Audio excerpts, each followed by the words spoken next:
Esto es Comadre, un podcast a favor y en contra de la maternidad. Quiero ser sincera.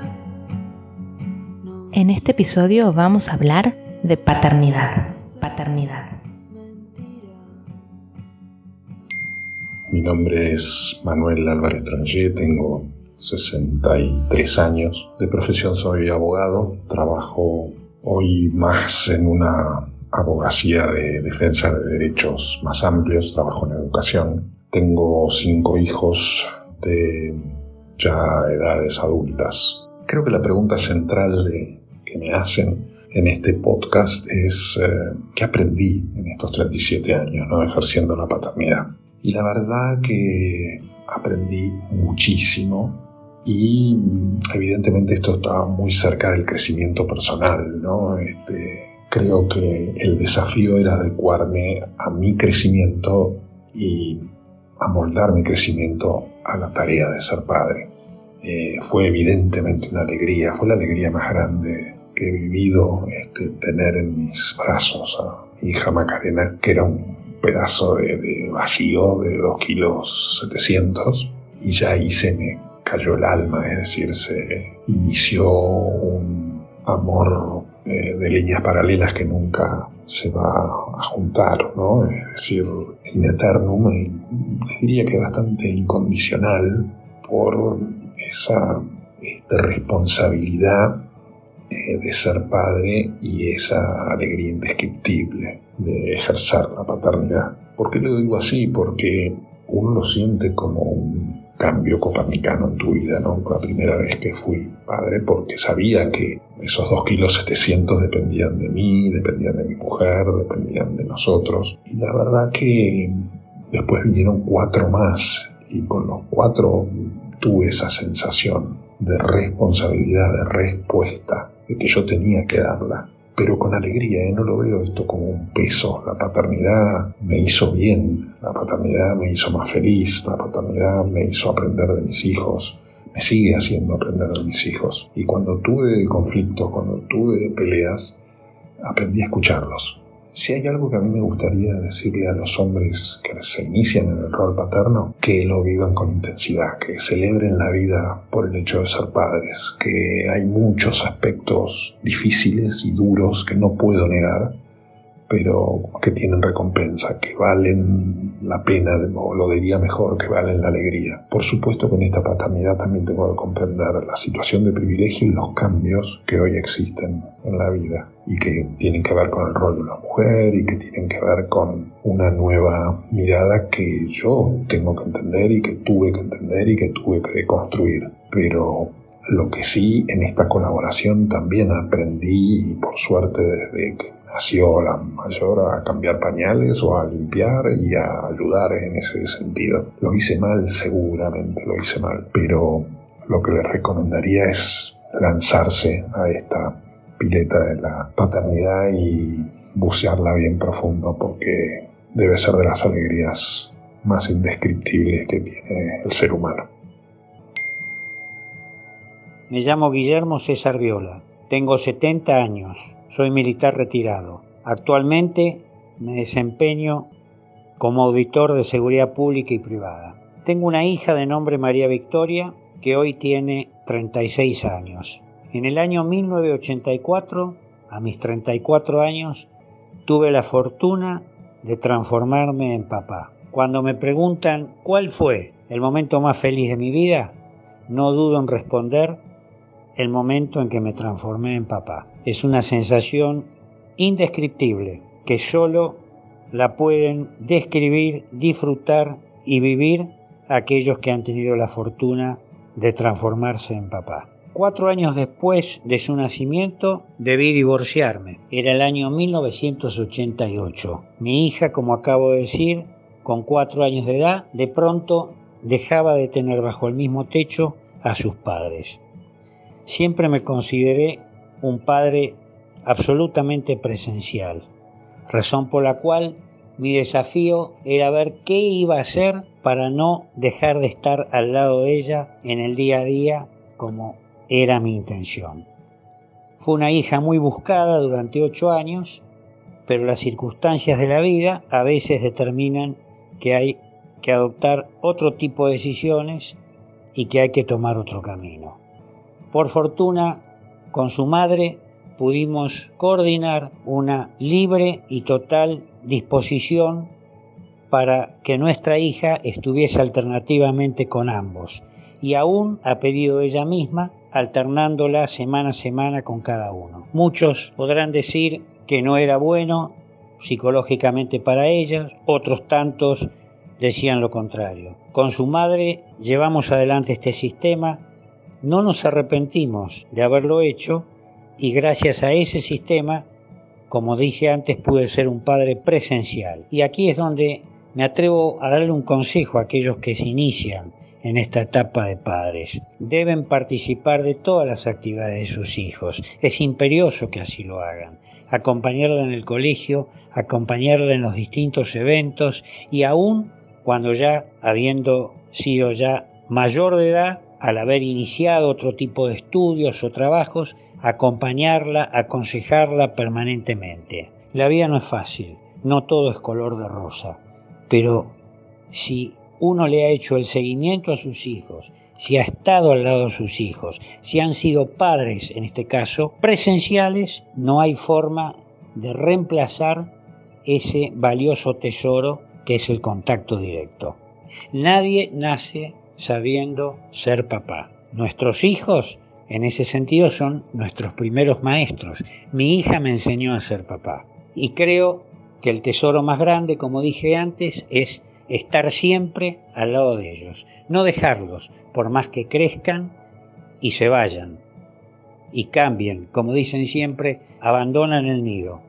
Luego se transforman ellos en padres, y ahí viene el segundo gran tesoro, que será motivo otro día de otra conversación, que es el de ser abuelos. Gracias. Quiero poder decirte todo lo que pienso. Hola, hola. Acá estamos en el episodio número 8 de Comadre para hablar sobre paternidades. Qué emoción. Presentémonos. Bueno, dale.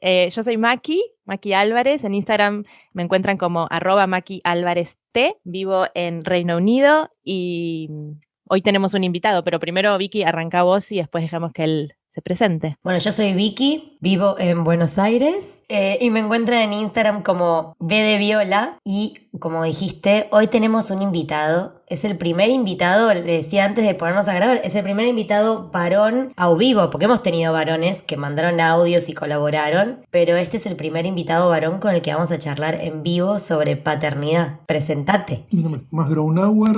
Yo tuve un podcast que se llama PA Podcast, donde reflexionábamos sobre paternidad principalmente, y en segunda instancia sobre masculinidades. Así que un placer y un lujo y un honor ser el primer invitado varón de Comadre Podcast. El honor es nuestro. Yo ya te decía, pero estuve escuchando el podcast y siento que estamos como cortados por la misma tijera, que tenés una mirada feminista también y que te cuestionás la paternidad, los mandatos y reflexionás al respecto con cada invitado, y la verdad que da placer escuchar esas charlas, están abordadas desde una sensibilidad pocas veces vista, así que lo recomendamos. Lo recomendamos. Yo de hecho lo descubrí un poco, que también te lo contaba antes de grabar, porque volvíamos del sur, que son 788 horas de auto. Y fuimos escuchando podcast y en un momento Fran, mi pareja, me dice: no hay nada sobre paternidad que esté bueno. Y creo que compartimos editora en algún momento, Andy. Claro. Y Andy nos había hablado de vos y le digo: ay, sí. No sé si en ese momento ya nos había mencionado sobre vos, creo que sí. Yo ya había investigado y ahí estuvimos escuchándote en el sur con el paisaje desértico, muy concentrados, muchas veces con Floro durmiendo, así que sí, nos hiciste compañía ahí. Qué bueno que haya surgido esta posibilidad. Maki me decía: bueno, viene el día del padre y estaría bueno que hagamos algo incluyendo esa mirada. Porque bueno, las mujeres y nosotras en nuestro deseo de desmarañar la maternidad y de entender lo que nos pasa y entender lo que pasa socialmente, yo no creo que sonemos enojadas contra los varones, estamos un poco enojadas contra el sistema. Entonces, pero bueno, capaz vos también estás enojado con el sistema. Sí, Un poquito. muchos años de estar enojado. Contanos, si querés, de quién sos papá, qué edad tiene tu hija, cómo surgió el podcast, no sé, empecemos a charlar. Yo soy papá de Francisco, que acaba de cumplir 11 años, y el podcast surgió en 2018 por la idea de esto que hablábamos al principio, que no hay todavía, ojalá que haya cada vez más espacios de varones hablando con varones de una manera no competitiva, digamos. Creo que la competitividad es una de las características de lo masculino, pero no es la única. Entonces me interesaba un poco hacer en estas charlas un poco ese espacio del lado B de la paternidad y de la masculinidad también. Y me di cuenta de que los varones pocas veces hablamos de nuestros hijos y de nuestro ser papás. Ni siquiera pienso que sea un tabú, sino pienso que es algo como un terreno virgen, como está ahí a disposición y no lo usamos. Cuando hay un montón de experiencias por intercambiar, para el que tiene ganas, obviamente, y un montón de diálogo por tener entre varones de distintas edades, de distintos estratos sociales, de lo que quieras, digamos, de toda la diversidad posible. Así que un poco lo de las charlas fue eso, fue encontrarme con gente, en algunos casos que tenía ganas de charlar, en algunos casos que admiraba lo que hacían, lo que hacen, pero en cualquier caso, hablar entre varones en un tono como confidencial, si se quiere, pero abrirlo a una charla pública. Así que esa es la idea del podcast. Esto del terreno virgen me toca una fibra porque yo siento que se debe a esta representación cultural que hay del padre como figura más autoritaria y menos conectado con las emociones. Y si bien es como una figura patriarcal más antigua, yo creo que todavía está esa idea del padre como distanciado emocionalmente, poco vinculado con la crianza. Entonces lo que vos estás haciendo es enorme porque estás trayendo esta conversación con diferentes varones y abrís al diálogo y a la reflexión. Para mí es valiosísimo lo que haces. Es que justamente el otro día, Tommy, decís esto y me parece un flash, porque el otro día investigando un poco para potenciales ideas de podcast, puse a investigar sobre el tema y me di cuenta que hablando con personas, ¿no? Por fuera de lo que podía haber investigado en la red, empecé a hablar con varones, empezando por el que tengo en casa. Yo le decía, ¿está abierto el diálogo? ¿Es algo que pasa en tus grupos? ¿Se habla de paternidad? No como, tengo que llevar a los pibes, tengo que traer a los pibes, que sí, que paja a los pibes, sino como... Se habla de cómo te sentís, de los desafíos que se te presentan, de la emocionalidad, de la responsabilidad, de las veces que te frustras. Digo, de todo lo que hablamos Fran y yo en casa. Y él me decía, la verdad que no. O sea, que no encuentro muchos lugares donde hablar de esto y poder desnudarme, digamos. Estoy haciendo comillas y nadie me ve. Como abrirme, hablar sobre mis miedos. Y yo decía, qué loco, ¿no? Porque toda esta ola feminista y empujando, como que las mujeres están abriendo redes, tribus de crianza, espacios de cuidado, diálogos, cuestionamientos y los aliades, que es como una forma de decirle a los varones feministas, no sé si tienen ese mismo espacio y es menester, porque si no es como que hay personas como analizando y tratando de comprenderlo todo y gente que si no queda como en un lugar de espectador pasivo aunque no lo quiera. Así que zarpado que invites a eso. Sí, es una invitación Como- a eso, justamente una invitación, no una obligación, sino una invitación. Creo que los varones, si no, no puedo hablar por todos, hablo por mí. Hablo por mí, que soy el que tengo más a mano, decía uno a uno. Los varones, digo, tenemos esos espacios por ahí en la terapia, sí, los que hacemos terapia o los que hicimos terapia. Me parece que en ese sentido tenemos mucho para aprender del feminismo y de lo que está pasando en el mundo con eso, porque no tenemos esa gimnasia, no nos sale juntarnos a hablar tan abiertamente y tan directamente, tan sin vueltas, ¿no? Como hacen los círculos de mujeres y como hacen los encuentros de mujeres y que les sale naturalmente, bueno, a los varones, eso aún no lo tenemos. Insisto, hablo de mí, por ahí existen círculos de varones y todo, pero parece que hay un terreno todavía por explorar muy grande. Y volviendo a vos, yo quería preguntarte, ¿cómo era tu vida antes de que llegara tu hijo y cómo cambió? Un antes y un después, una vida pasada, te diría. Yo fui papá a los 35 años. Yo, la verdad, cuando empecé mi vida adulta, a los 20, ¿no? no me imaginaba que iba a ser papá. Pensaba que no estaba a la altura, que no iba a poder con esa responsabilidad, que era algo que me excedía, que era algo para gente grande y que yo no iba a ser esa gente grande, que era algo para adultos y algo que no era para mí. Y hay todo como un fantasma que uno se hace desde ese lugar, ¿no? Y después cuando llegó el momento en que pasó, no sé, se alinearon los astros, no sé qué decirte, pero en un momento me sentí como listo para hacerlo muy, muy de golpe y le hice lugar a eso, sin pensarlo mucho. Y la verdad que me cambió la vida a nivel, me despertó de una manera de pensar, me cambió absolutamente las prioridades, me acomodó, fue como me alineó, ¿viste? O sea, se te encendió el deseo de una manera muy fuerte y me imagino estabas en pareja y fue deseado, fue buscado. Sí, estaba en pareja, habíamos empezado a salir hace poco. No sé, insisto, no hablo por todos y no quiero ponerme en un lugar de ejemplo de nada, ¿no? Pero simplemente se dio, lo sentí en ese momento, lo sentimos y sucedió. Creo que si lo hubiese pensado o lo hubiese analizado y haber hecho un desglose del tema y todo, no lo, por ahí hasta el día de hoy lo estaría pensando, ¿viste? Uno entra en esos surcos de pensamiento infinito y empieza a girar en círculo y termina por no hacer nada. Y bueno, en ese momento se dio que pudo ser y fue maravilloso.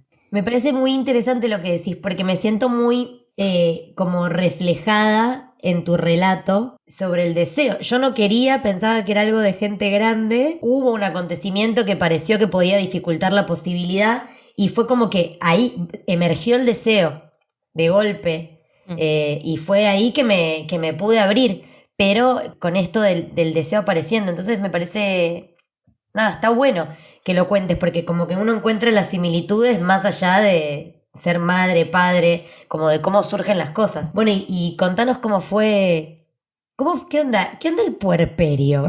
Sacarnos es una duda.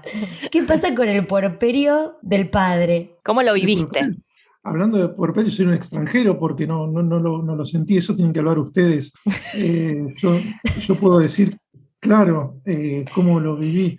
No tan Eh, extranjero igual, o sea, físicamente no se te había modificado, digamos, nada, no es que te salía leche de los pezones, pero no tan extranjero porque estabas ahí, me imagino, acompañando de una manera activa, ¿no? Involucradísimo. Sí, yo estaba en ese momento, yo estaba en éxtasis, así que sí, estaba dentro de ese campo emocional, si se quiere. No sé, en ese momento me sirvió mucho hablar con gente, sobre todo con mujeres. Por mi trabajo yo estoy en contacto con un montón de gente distinta a la que no conozco demasiado, pero tengo la posibilidad de charlar un rato, y muchas mujeres que ya habían tenido hijos, etcétera, y me alimenté de los consejos de extraños, entre comillas, pero de gente que no eran ni amigos ni nada, y me recomendaron lecturas. Me acuerdo que en ese momento me gustó leer los libros de Laura Gutman. Armaste tribu, Tommy.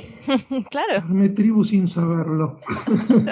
No, y aparte te digo que nosotros investigamos mucho, sobre todo cuando nos enojamos con el instinto materno en su momento, y hay muchos estudios que indican que a los varones les afecta hormonalmente también el puerperio. Si están fuertemente involucrados al lado de una puérpera y con el sueño alterado, les pasan cosas a nivel hormonal también. Así que yo no descartaría que hayas estado en ese trip. Digo, si estabas extasiado y armaste tribu, ya ahí tenés un par de fichines del bingo, tenés.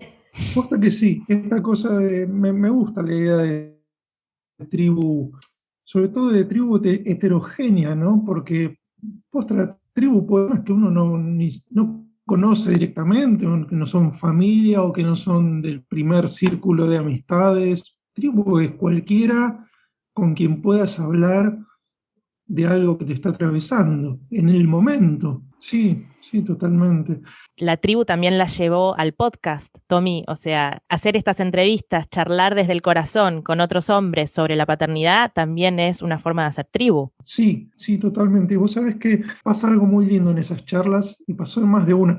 Algunos de los varones que entrevisté son amigos, algunos no los conocía, algunos los conocí por primera vez el día que grabamos. Me pasó 2 veces por lo menos que dos de los varones entrevistados se emocionaron mucho, hasta, digamos, a las lágrimas, hablando o del parto, o de sus hijos. Uno de ellos me dijo cuando terminamos de grabar, estas son cosas que no las hablo ni con el psicólogo, me dijo. Wow. Y fue como, wow, qué piropo para alguien que está empezando a hacer un podcast como yo en ese momento. Era wow. ¿Y por qué no? ¿Cuál es la sensación? Bueno, vos ya, por supuesto, estás hablando de vos mismo y ya teniendo un podcast, supongo que en un lugar de se te haber habilitado socialmente, corregime si no, el poder conectar más. Pero, ¿cómo es tu experiencia de qué sucede si un varón se abre o intenta compartir con otros varones por fuera del enmarque de lo que vos hacés? ¿Cuál es la reacción o cuál es el miedo que hace que un varón en general no lo haga? Creo que es una cosa instintiva. Digo, me parece que los varones, si nos remontamos hacia atrás, no mucho, 1 o 2 generaciones atrás, digo, mi abuelo, estaban en un plan de supervivencia, ¿no? Y, digamos, la ferocidad y la agresividad violenta era una manera de sobrevivir, literalmente, una cosa puramente animal, que es en definitiva lo que somos, pues pertenecemos al reino animal. Digo, esa agresividad era necesaria para sobrevivir, y cualquier atisbo de algo que no fuera de esa calidad agresiva era visto como debilidad, y debilidad era como la puerta hacia el peligro, que te maten en última instancia, ¿no? Creo que ese instinto animal, después, bueno, la cultura lo fue ablandando, pero en el fondo de muchos varones está esa cosa de tengo que ser fuerte, tengo que ser agresivo en el mal sentido, porque la agresión no es necesariamente algo malo. Yo tengo que ser agresivo, defensivo, tengo que ser refractario, tengo que ser cualquier cosa menos habilitarme un espacio sensible, porque eso implicaría que se vea debilidad en mí, que tengan posibilidad los otros de ocupar mi espacio, de quitarme mis propiedades, lo que fuera, ¿no? Una cosa bien animal. Creo que ese reflejo, ese instinto, permanece en la memoria de los varones, en alguna manera. Entonces lo que estamos haciendo, me parece, todos, varones y mujeres, es preguntarnos, me salió en inclusivo, preguntarnos, si eso está actualizado, ¿no? O si podemos rever eso, o si podemos pensarnos de otra manera. Yo me animaría para la propia pregunta, desde mí misma, preguntarme cuánto hay de eso como instintivo, que de última puede ser, o sea, si es instintivo, es inherente a la raza y lo tenemos todos, las mujeres también, o sea, que se quedaban en la cueva cuidando a la cría, ponele. Y cuánto hay de lo que nos enseñan, ¿no? ¿Cuánto se derrama de eso en la cultura, en lo que vemos, en lo que le enseñamos a nuestros hijos? Porque obvio que yo presto particular atención, pero me pasa, y tengo amigas con las que hablo de este tema, que de golpe un hijo varón se les pone a llorar y es como, bueno, dale, no llores, no seas una nena. Y es como, primero, o sea, ser una nena no es un insulto. Segundo, llorar no es inherente a las mujeres.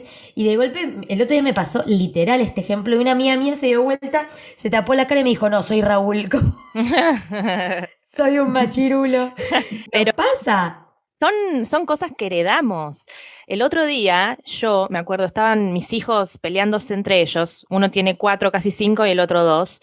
Y yo les dije, miren que papá se va a enojar. ¿Por qué? O sea, hay algo de como esto de lo estricto o de la figura de la disciplina que trae el padre, que yo me acuerdo que es lo que me decía mi mamá cuando yo era chica. Vamos a ver qué dice tu padre de esto. Vamos a ver cuando se entere. Cuando vuelva. Porque Sí. cuando se prendía fuego todo, el padre no estaba capaz. Claro. Cuando vuelva del trabajo a las 8 de la noche vas a tener que charlar con tu padre.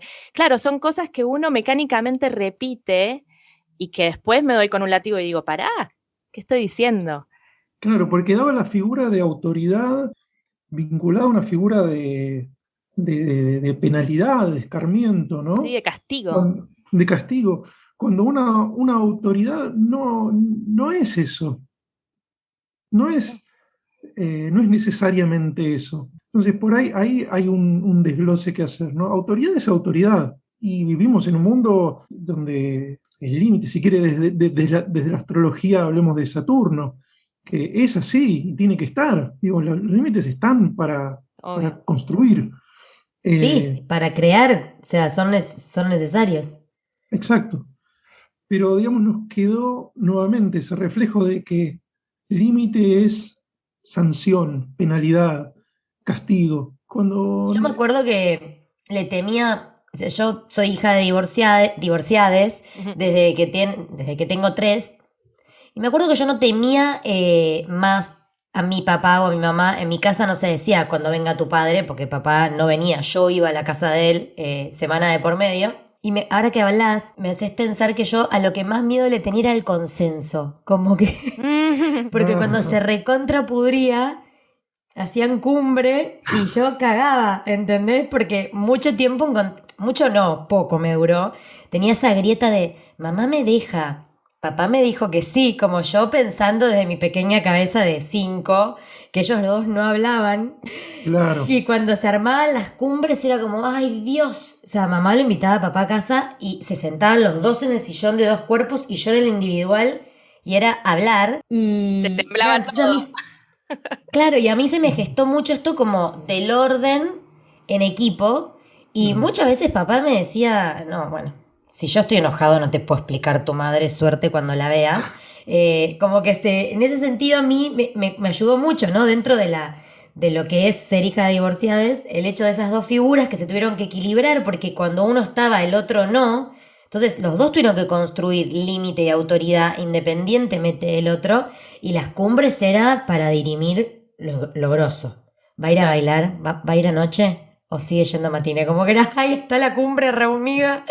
¿Qué dirán? Bueno, y contanos cómo es tu vida presente paternando.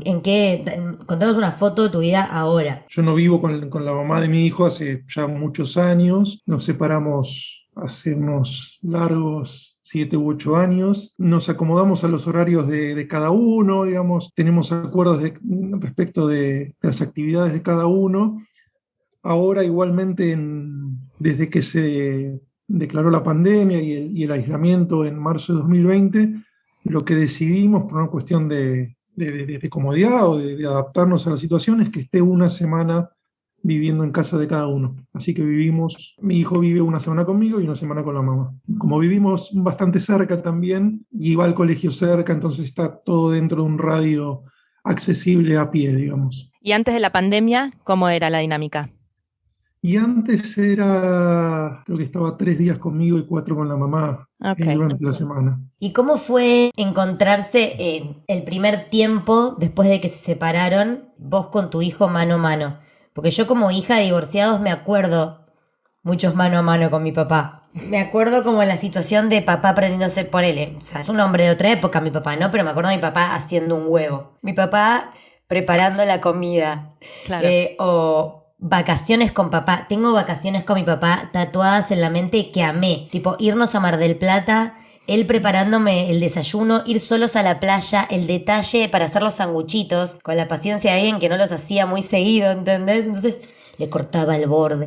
Como tengo muchas fotos muy hermosas de esos mano a mano con mi papá. Entonces, ¿cómo fue vos, padre, mano a mano con tu niño?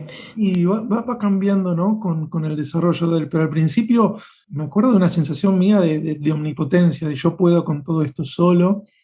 No sé si tenía opciones, pero esa fue mi reacción y un poco la fe del converso, ¿no? Como, bueno, yo puedo, yo me hago cargo de todo. Y me acuerdo que al principio él tendría, no sé, poquitos, creo que 4 años, y dije, nos vamos a Mar del Plata, juntos, Y en micro. Y Me muero. fue el peor viaje de mi vida. Yo lo estaba romantizando en mi cabeza. No, ¿Qué pasó? Fue una pesadilla. En el micro fue insostenible. Estar allá, yo había alquilado un departamento chiquito y todo era un problema, todo era difícil, lloraba él muchísimo, no tenía yo una manera de contenerlo, estaba solo para eso. lejos de mi casa. No, fue un horror. Ay, Fue me pregunto el peor cómo se viaje. acordará mi papá de este viaje a Mar del Plata ahora. Juro que traté de ponerle onda. Traté, pero Es que también él estaba en una edad, que era 4 años, dijiste. sí, 3, 4 años. Claro, es una edad más Ay, estoy difícil, tentada. qué sé yo. Claro. Supongo que los mano a No, mano ahora serán más enriquecedores, no sé, más disfrutables. sí, sin duda. Sí, porque crecimos los dos. Pero en ese momento mi inmadurez como papá me llevó a decir, bueno, yo puedo con todo. Y está bueno también, justo que hablábamos de los límites hace un minuto, está bueno, me parece, encontrarse con los propios límites y darse cuenta, Claro, en mi caso me la di de frente, ¿no? Pero está bueno decir, bueno, no puedo todo, puedo hasta acá y necesito de los demás, necesito del entorno familiar o necesito de un grupo de amigos o de conocidos o de algo que me arme red de contención, porque realmente solo uno no puede nunca. Pero siento que me repasaría a mí si me voy ahora con Floro Mar del Plata, que está en plena época de berrinches, tiene 3 años. También es posible que la pase como el orto una vez por día mínimo. Como el no poder pimponear con alguien, tipo, no puedo creerlo, llévalo vos ahora al mar, ¿entendés? Como bastante debe ser duro, punto, más sacrificado. allá del género. Exacto. Como, Sí, Sí, más allá porque uno lo ve desde la mirada del adulto, pero digamos, debería poder ponerse en el lugar de un niño de 3 años que no entiende por qué en ese momento, digo, en el caso del viaje a Mar del Plata, no entiende por qué no está la mamá cerca, por qué no como si bien hablábamos, no me acuerdo si ya había videollamado o no, me parece que sí, pero si no hablábamos por celular, por todo, pero es muy delicado en ese sentido. Por ahí los varones adolecemos de la posibilidad de ponernos en la piel del niño y me parece que está bueno a la hora de pensar, decir, bueno, a ver, tratar de hacer una memoria, ¿cómo sería para mí si tuviese 3 años sentir esto? Que me estoy yendo de viaje, no sé bien lo que es un viaje, no sé lo que es, me pongo en un micro y aparezco en otro lugar, no sé cuán lejos estoy de mi mamá. claro. Digo, todo ese mundo que se le arma, no lo tenemos porque los varones en general somos más de, bueno, vamos, pum, vamos, me meto en el micro, voy para adelante y lo voy construyendo en el camino. No está un poco ese pensamiento lateral de decir, bueno, a ver, adelante es una dirección, pero no es lo único que pasa, ¿no? Y hay un montón de cosas que si no las pienso en otro momento vienen hacia mí a la fuerza, ¿no? Como esta cosa que yo me encontré Mar del Plata, tratando de mantenerlo entretenido, tratando de que él la pase bien, de que no llore, etcétera, y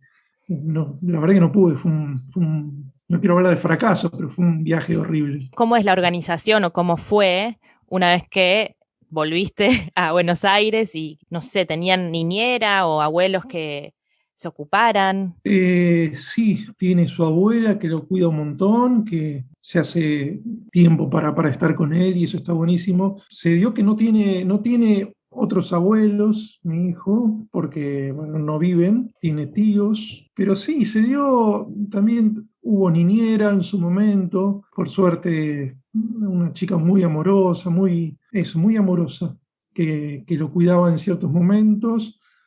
Y después de a poco fue empezando a quedarse solo, ¿no? Ya no me acuerdo a qué edad, pero quizás a los 8, 9, de a poquito empezó a quedarse un ratito solo, cuando yo bajaba a comprar algo, él se quedaba solo, etcétera, la mamá lo mismo, y después empezó a pedirlo él, eso, el quedarse solo, empezar a hacer cosas solos. Hoy ya, en este momento, mientras hablamos, 2021, está en la etapa ir al colegio solo. ¿cuántos años tiene? Tiene 11. ¡Wow!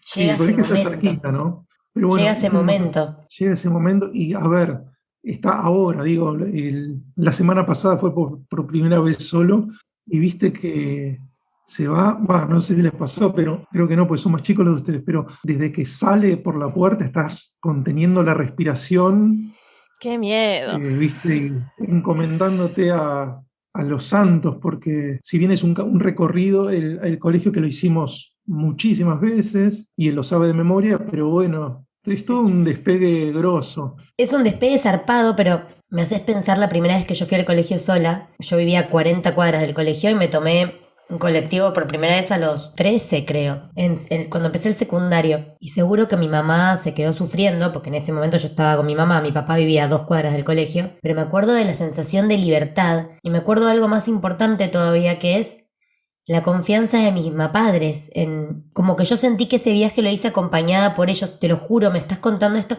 y digo, y es tan enorme, ¿no? Lo que le estás regalando a tu hijo dándole esa posibilidad. Es mucho más enorme que el cagazo que te está pasando a vos, te lo prometo. Como Sí, todo eso de me lo papá y guardo. mamá confían. Sí, sí, eso me parece re importante, coincido con vos, Vicky. A ver, no fue de un día para el otro, ¿no? Hicimos antes unas prácticas que le llamábamos, que hacíamos como de cuenta que yo no estaba, pero yo lo seguía atrás a 10 metros. Entonces decíamos, bueno, vamos a hacer una práctica. Entonces, desde que salí de casa con la llave, yo hacía que no estaba, pero estaba a 10 metros atrás. Y hacíamos todo Tipo el película de recorrido y él tenía espías. que cruzar solo. ¿Cómo?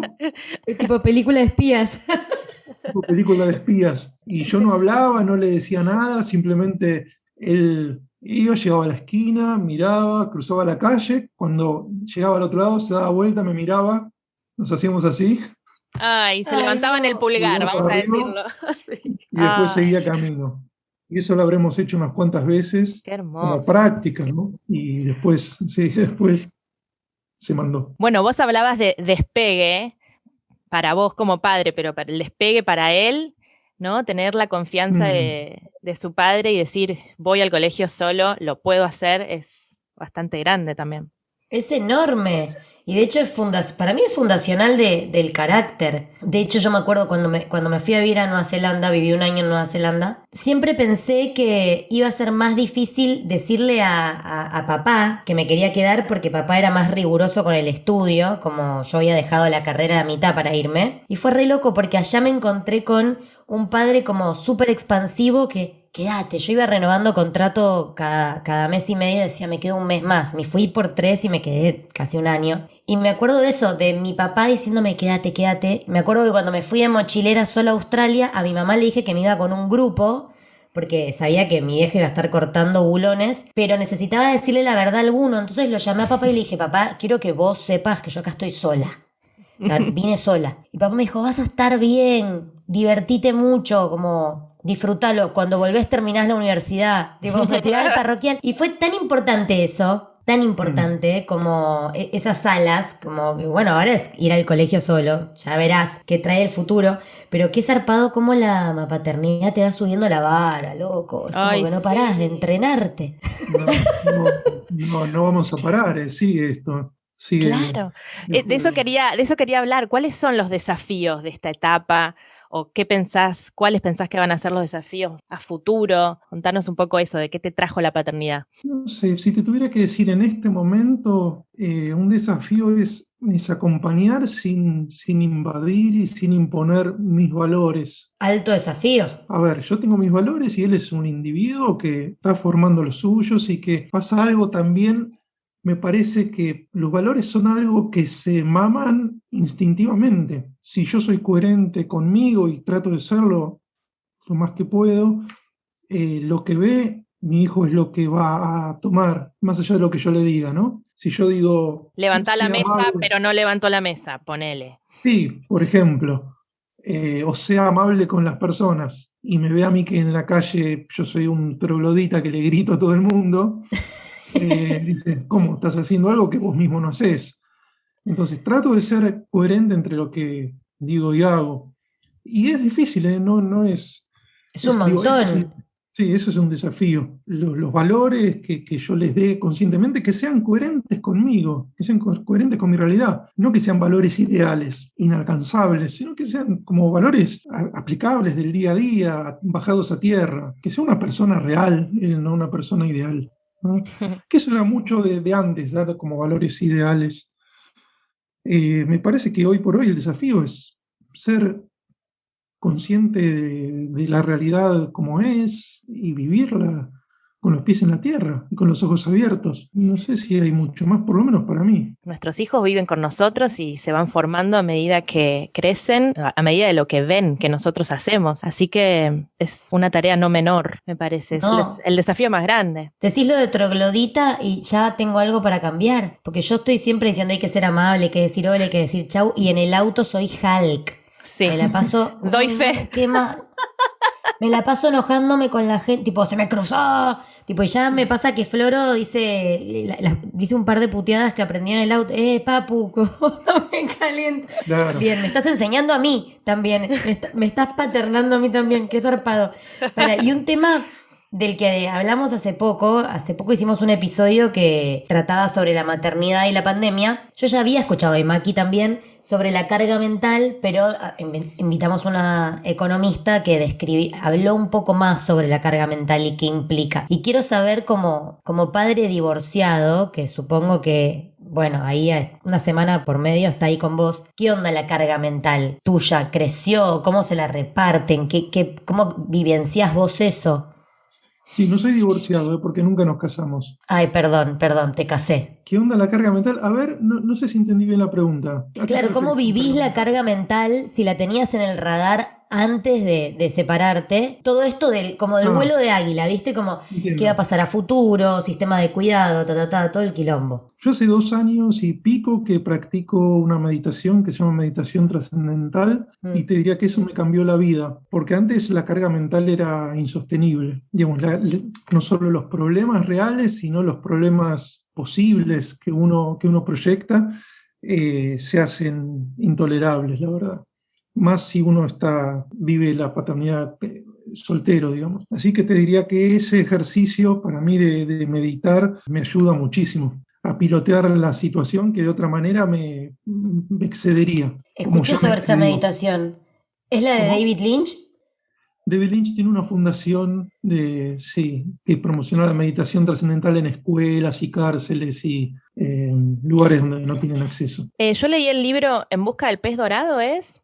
Es hermoso. Sí, que está basado en este tipo de meditación que él hace. Qué interesante, me vendría genial. Sí, como para bajarte. Es verdad que hay mucho de la carga mental que tiene que ver con el run run de no apagar la cabeza. Estoy re de acuerdo. Yo en un momento de la pandemia logré sostener meditación y noté como que desdramaticé, pero también hay otra parte que siento que es re tangible y propia de la realidad, que va desde un regalito de cumpleaños hasta qué pasa si se enferma la niñera, como un montón de cosas que se van apilando que en la crianza de Florentino siento que con el papá cada vez la tenemos más aceitada, como la repartija ya pasa que él también ve problemas a futuro, que antes era yo como la que me anticipaba, que también yo le decía, ¿soy yo una exagerada que me estoy pasando de rosca o esto es un potencial problema futuro? Y ahí, ¿qué pasa cuando te encontrás mano a mano con tu hija en las cosas cotidianas que hay que resolver, útiles, cumpleaños, regalos, se reparten de alguna forma con la madre? ¿Cómo es esa organización de esas tareas? Sí, en ese sentido, horarios y demás, nos arreglamos bastante bien. También es verdad que hace 1 año y medio que las actividades se redujeron muchísimo, ¿no? Cumpleaños, etcétera, cosas así, de llevarlo y demás. No te digo que desaparecieron, pero se redujeron muchísimo.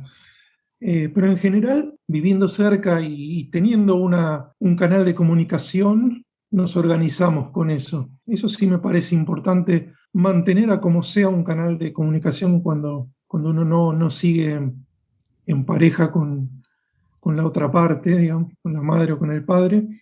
Eso ya está más normalizado, ¿no? Pero sí me parece como mantener un canal lo más sano que se pueda y lo más ágil que se pueda, porque la organización es fundamental. Creo que está visibilizado, pero no sé cuán normalizado está. Pienso, se me vienen varias parejas a la cabeza que siguen teniendo a les hijes de rehenes una vez que dejan de estar juntos. Y bueno, obviamente nadie gana en eso, pero seguro pierde, primero que nada, el hije. Es muy difícil, ¿no? Yo siento que en el podcast trataba de no hacer una imagen idílica o ideal de lo que es la paternidad, porque la verdad es muy difícil desde muchos puntos de vista, ¿no? Para mí, que soy más o menos clase media ilustrada, que tengo más o menos las cosas mínimas resueltas, mínimamente. Pero es difícil siempre porque también los varones, me parece a mí, creo ver que vivimos a veces la separación como un fracaso y entonces hay como una especie de herida abierta de no haber podido sostener una pareja, lo que fuera. Después eso me fue pasando, digo, hice mucha terapia, trabajé mucho sobre mí para elaborar eso y para entender que es mejor y que a mí me resulta mejor ser coherente conmigo mismo y que las parejas no son para siempre, ni son esa cosa ideal, que está bien que los individuos, padre, madre, se realicen cada uno y haga su camino, más allá de que estén juntos o no. Si están juntos, bien, y si no están juntos, bien. Eso a mí me costó mucho entenderlo, además porque yo me sentí repitiendo un patrón, porque mis viejos se divorciaron a la misma edad que yo me separé de la mamá de mi hijo. Les digo, entonces estoy repitiendo una cosa que me viene de antes. Y bueno, y uno empieza a verse también como lo que es, como un eslabón dentro de un sistema mucho mayor que uno. Uno se ve como el centro del sistema solar, pero uno es un planeta más dentro del sistema familiar. Pero qué bueno hacerte cargo de esta vulnerabilidad, ¿no? Justo el otro día estaba con mi hijo, mi vecina, que es divorciada, nos tuvo que llevar en el auto a buscar a mi otro hijo al colegio porque mi auto estaba roto. Y no sé por qué terminamos hablando de su divorcio y mi hijo preguntó, ¿pero qué es estar divorciada? Y ella le explicó, bueno, a veces los matrimonios no funcionan y las parejas se pelean, discuten y bueno, es más sano separarse. Y él se quedó pensando y le dijo, pero yo quiero que vos tengas una familia, porque no tiene hijes ella. Y ella le dijo, no te preocupes, Atticus, yo estoy bien así. Pero él como que se quedó angustiado y después al rato le preguntó si quería ser su tercera abuela. y ella, y ella, bastante emocionada, le dijo, por supuesto. Pero yo dije, tengo que usar esta oportunidad para hablarle a él de que no todos los matrimonios o parejas que tienen hijes se quedan juntos, digamos. Que puede pasar, que se separen, que discutan o que vuelvan a estar juntos después de estar un tiempo separados. Y me sirvió para eso, porque si no, él no lo concebía. Me pareció loco. Claro, tipos de familia además, y que no toda la gente encuentra la felicidad en lo que considera. Bueno, ya pobre ahí le estoy llevando la discusión a un nivel 3000, ¿no? Pero no puedo creer, esa señora igual cuando volvió a su casa después de estar con Atticus, se tiró en el colchón y miró el techo un rato. Pero, ¿sabes qué? Te escuchaba, Tommy, hablar de esto y me hiciste pensar, me estás haciendo pensar mucho porque todo lo que estás relatando se parece mucho a mi niñez, como me está llevando mucho a yo hija. Yo creo que uno de los regalos más grandes que me hicieron mis padres al divorciarse fue hay que luchar por ser feliz. Te lo digo y me emociono. Como que digo, los dos se animaron desde su lugar, ¿no? Porque no voy a entrar en infidencias de su vida, quién fue él o la que decidió separarse, o que tomó la decisión final, pero ese fue el mensaje, como nos merecemos ser felices y si nosotros somos felices, vos vas a ser más feliz, básicamente. Y si nos quedamos juntos, porque como el capítulo de Los Simpsons, no sé si ven Los Simpsons, que Milhouse los encinta a los padres.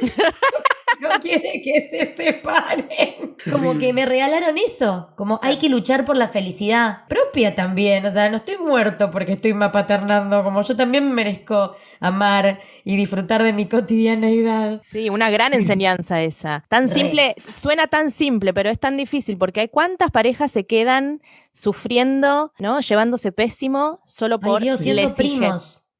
Sí, solo por la idea de que un hijo o una hija va a sufrir menos viéndolos juntos. Pero la verdad que el discurso de nosotros como padres, madres, hacia nuestros hijos es un nivel solamente. Otro nivel es lo que el niño ve por su cuenta, con su propio registro, con su propia capacidad, lo que percibe, lo que escucha, aun cuando uno no quiere ser escuchado, cuando los padres no queremos ser escuchados. Hay un registro mucho más grande. Digo, si nosotros le damos un 20 a los hijos, los hijos escuchan 100. Claro, Nosotros no es el sabemos que iceberg. ese 80 igual lo escucharon. Entonces, nosotros en este 20 le decimos, sí, sé tal cosa, sé bueno, sé generoso, todas las cosas que deseamos. Pero después hay otro 80 que ellos maman solos. Pensaba Es el hace un ratito iceberg cuando- de... Como El iceberg, viste lo claro. que se ve chiquito. Recién hablabas de Los Simpsons. Me parece que, obviamente, son una obra maestra, Los Simpsons. sobre todo las primeras temporadas, yo ahora no lo veo, pero sí lo vi mucho en su momento, pero también eso deconstruyen un relato con el que crecimos, ¿no? Las historias eran siempre, terminaban con él y ella juntos, casados o felices o yéndose a vivir juntos, o la historia cerraba cuando él la encontraba a ella o cuando ella le decía a él cuánto lo amaba. Si bien es un arquetipo narrativo, pero sobre todo en lo que llamamos audiovisual, hay un esquema de que las cosas están bien si terminan en una familia, ¿no? Mal. Si toda la peripecia fue para terminar en una familia, valió la pena. Y la verdad es que es una posibilidad, pero no es la única. No, y no es sinónimo de felicidad, definitivamente. No, definitivamente que no. Conclusiones loquísimas a las que uno llega, como quedémonos juntos como pareja por el bien del niño, o peor todavía, tengamos un hijo para salvar la pareja, Ay, Dios. Uy, Sí, no, eso pasa mucho también. Sí, que es como un delirio, ¿no? sí. Porque es como, ¿cómo tengamos un hijo? Digo, es lo peor que puedes hacer en el mundo, tener un hijo para salvar la pareja. Porque Claro. como si un hijo fuera tener un auto, comprémonos un auto para salvar la pareja. Te estás comprando un quilombo y un montón de decisiones en común y de puntos de contacto, básicamente. ¿Sabés que vos decís esto de lo que decimos y lo que se ve? Y justamente el otro día estaba conversando con una amiga mía y ella me decía que analizó su propia familia y que el mensaje emitido era a la pareja y quedarnos juntos, pero el mensaje sumergido era la desconexión, el estar casado con tu prima o tu primo, como no rozarte, que no haya cariño, que no haya... Y me decía, y siento que yo construí eso. Ese es el matrimonio que yo tengo hoy en día, porque yo mamé eso. No es necesario la complicidad y el amor, lo importante es estar juntos. Tener una casa, atender a los pibes, manejar la pyme. Entonces, bueno, sí, es re importante acordarse de eso. Yo vengo a reivindicar un poco la familia tradicional porque yo me crié con madre y padre que están juntos desde los 24 años y tuvieron 5 pibes. Yo soy la mayor y yo siempre vi muchísimo amor, muchísima complicidad. La verdad que siempre nos transmitieron eso a nosotros y yo sé que no es la norma. De hecho, Vicky me dice siempre que mi familia es lo más raro que vio. Yo soy testigo de los padres están enamorados ahora. Sí, Qué flash. y si bien mi padre es como bastante patriarcal, ¿no? Es este padre proveedor, siempre fue muy afectuoso, muy amoroso, muy del diálogo, de charlar, de preguntarnos qué nos pasa. Si bien por ahí era el que ponía los límites, siempre abordado desde el amor, como, bueno, el complejo de Electra te lo dejo ahí, ¿no? Pero Te mando un saludito. sí, pero bueno, nada, también puede ser que haya familias así, de este tipo, ¿no? Re obvio. Pero por supuesto, y creo que digo, el formato de familia es un zapato que uno hace a su medida. Quizás lo que hablamos recién es como la idea de poner la carreta delante del caballo, ¿no? Poner primero la forma y después el contenido. Ahí es donde se hace lío, ¿no? Y donde todos nos hacemos lío cuando queremos meter primero la forma y después el contenido. Me parece que lo de tus viejos es glorioso. O sea, no hay nada que me parezca más hermoso que una pareja que viva junta toda su vida y que se siga amando y que tenga una relación viva. Sí, habrán tenido sus 1000 quilombos, me imagino, ¿no? Pero Porque son seres humanos, sí. si no serían robots. Claro, y porque eso también es la pareja, como también desmistifiquemos la idea de que porque tenés quilombo no hay amor o las cosas se van a ir a la mierda, ¿no? Como saquemos también el tabú, ponele, de la terapia de pareja. O sea, yo re que te haría solo para hacer el ping-pong de a ver dónde estamos, qué podemos trabajar, como para, Sí. porque soy escorpiana y me gusta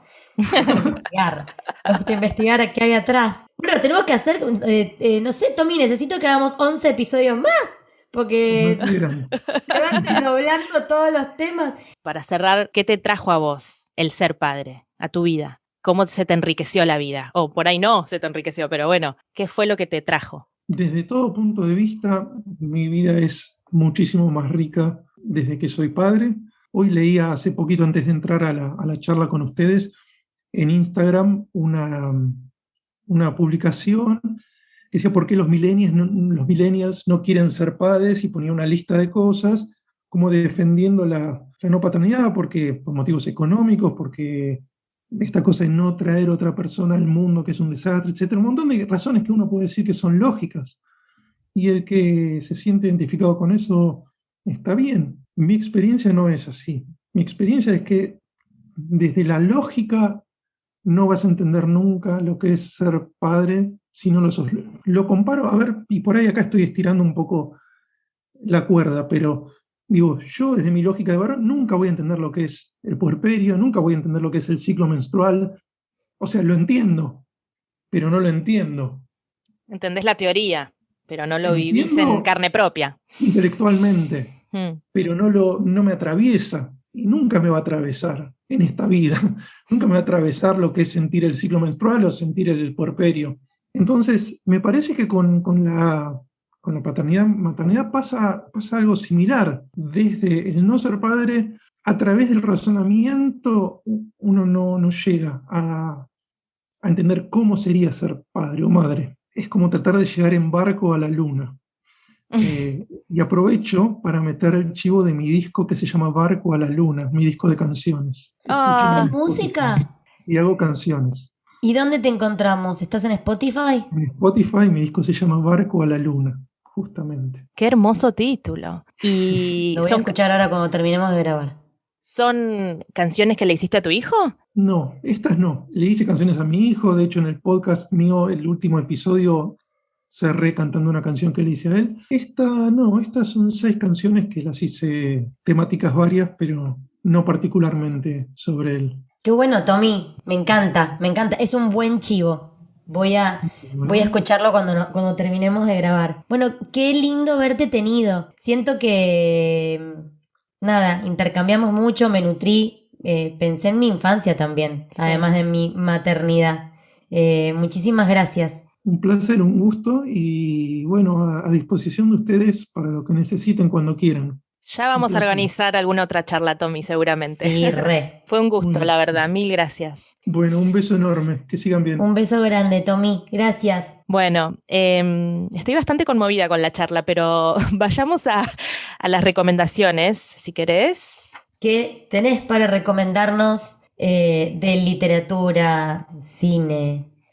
Bueno, vamos con literatura contemporánea argentina. Hay un libro que lo escuché recomendado en el podcast de Tommy, que se llama De padres e hijos en el ciclo del tiempo, de Alejandro Rosichner. Después el libro Cachorros, de Agustín Valle. Otro libro de un papá deconstruido es Cuadernos de crianza, de Mauricio Koch, que ya lo hemos recomendado en el episodio de Mamá Paternidad, pero bueno, lo volvemos a nombrar. Cartas al hijo, de Juan Sclar, que también lo mencionamos, de hecho leímos una carta, bueno, Fran leyó una carta que está en ese libro. Y después, Querida hija de Huele, Cómo educar en el feminismo, es un libro escrito por Chimamanda Ngozi Adichie, nunca sé pronunciar su nombre, y es hermoso y habla de cómo educar en el feminismo, pero está apuntado a madres y a padres. De hecho, habla del verbo padre, como diciendo, el padre es un verbo, tanto como la madre, ¿no? Y Esther Vivas también trae esta idea de que maternar también es una capacidad del padre, o sea, el padre también materna. Y bueno, este libro, la verdad que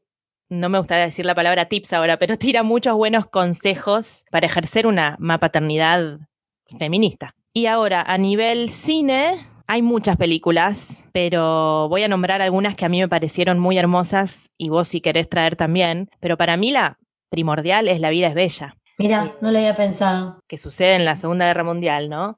Cuando Roberto Benigni se queda con su hijito en el campo de concentración y lo único que hace es tratar de inventarle a él un nuevo mundo para que el nene no absorba todo lo que está pasando, esa realidad tan perturbadora. A mí me parece que ahí el rol del padre es como, wow, es una sensibilidad a otro nivel. Me hace acordar a la película que no la tenía anotada porque me estás haciendo pensarla ahora, la película donde actúa Will Smith con el hijito, que lo sacan y lo ponen de asilos y de espacios que él quiere, ¿cómo se llama? En busca de la felicidad. Sí. Esa y también Marriage Story, que en español Uy, que es sí. matrimonio, una vida, una historia, Historia de un divorcio, historia de un matrimonio. que está Scarlett Johansson y Adam, Sí. que también te muestra como menos romantizada, ¿no? Porque también veo que mucho de lo que pasa en cine es como el padre épico y está bueno también pensar en el padre cotidiano, como Total. la diaria de ser padre, que capaz no es tipo entrar y salir de asilo, sino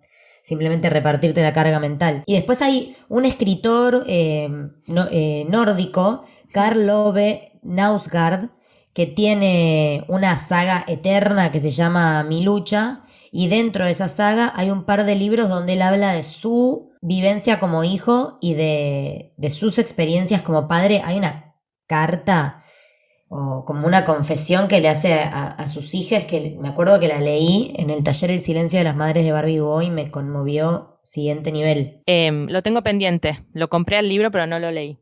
Ok. Un libro más de Pedro Mairal que se llama El equilibrio, que está dibujado por su hijo y prologado por su padre. O sea, tenés a las 3 generaciones en el libro, me parece una locura. Y la película Captain Fantastic, que no sé si la viste, con Viggo Mortensen, que es brillante, que es él como padre viudo con 5 hijos viviendo totalmente afuera de el sistema. La que te recomiendo, no sé si está en Netflix, pero ahí se puede ver un rol paterno muy presente. No la vi. También tenemos que recomendar el podcast de Tommy, Por favor, sí. que él no dijo el nombre. Se llama Pa Podcast, Ensayo sobre la Paternidad. Y ya no lo graba más, pero hay como 20 y pico o más de charlas súper emocionantes todas. De hecho, yo me acuerdo particularmente una que tuvo con Mairal. Bueno, hay un par de cosas también que queremos decir. Uno, acuérdense de que pueden colaborar a la producción del episodio invitándonos un feca o un cafecito. Eso está en el link de Instagram, que es @comadrepodcast. En la bio de nuestro perfil pueden encontrar el link para hacer una donación por Mercado Pago. Y venimos hermosamente produciendo todos los episodios con la colaboración de nuestra comunidad. Abrimos el episodio con el padre de Maki y con mi padre. Fueron los dos que hablaron al inicio del episodio, también para que escuchen un poco lo que es una paternidad de baby boomers. Y ahora vamos a cerrar con... Vamos a cerrar con Matías Criado, que es la cara que está detrás de Paternando OK. Si quieren, búsquenlo en Instagram. Junto con Diego, que ahora no me sale el apellido, son 2. Si no estoy equivocada, los 2 son psicólogos. Y la verdad que tienen una mirada muy deconstruida de la paternidad. Así que las y los dejamos con este audio de Matías para que sigamos reflexionando, ¿no?, sobre este rol paterno. Bueno, amiga, muchas gracias. Gracias a vos. Hasta la próxima. Adiós. Quiero ser sincera. No. Soy Matías Criado, soy psicólogo y soy papá de 2 hijes. Aunque siempre estuve ligado al cuidado en toda mi vida, ya sea como hermano mayor o como profesional de la salud, cuando fui papá fue algo muy diferente que tocó unas fibras muy íntimas. Como varón me costó al principio apropiarme de las tareas de crianza y de cuidado. No solo sentía que tenía pocas herramientas para ello, sino que me era más cómodo enfocarme en el trabajo o en mis amigos. Esto al principio no era un problema para mi pareja, que se encargaba de hacer casi todo en mi casa, pero después sí lo fue. Esto me llevó a replantearme muchas cosas de mí y de mi masculinidad. Sobre todo romper con el mandato de autosuficiencia y de protector. Juntarme con otros papás, sentirme acompañado y empezar a pensar un nuevo rol del padre fue la salvación para mí. Creo que los varones tenemos que empezar a hablar más de cuidado y de crianza. Y no tanto para hacer más tareas en la casa como un trabajo o una carga, sino para hacernos cargo de nuestra paternidad, como un deseo de vínculo íntimo.